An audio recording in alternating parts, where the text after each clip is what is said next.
എല്ലാവരും ശ്രദ്ധിക്കേണ്ട അറിഞ്ഞിരിക്കേണ്ട ഒരു വലിയ തട്ടിപ്പിനെ പറ്റിയുള്ള റിപ്പോർട്ടാണിത്. മോട്ടോർ വാഹന വകുപ്പിന്റെ പേരിൽ വാട്സപ്പ് സന്ദേശം അയച്ച് പണം തട്ടിയെടുക്കുന്ന സംഭവങ്ങൾ കേരളത്തിൽ വർദ്ധിക്കുകയാണ്.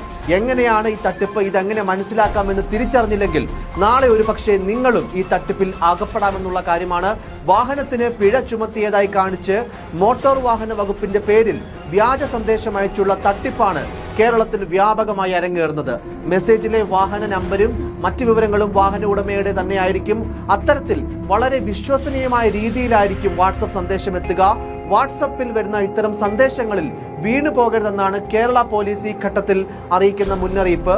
സ്റ്റേറ്റ് കേരള പോലീസ് മീഡിയ സെന്ററിന്റെ പേജ് വഴിയാണ് കേരള പോലീസ് പൊതുജനങ്ങളോടായി സന്ദേശം പങ്കുവച്ചത്.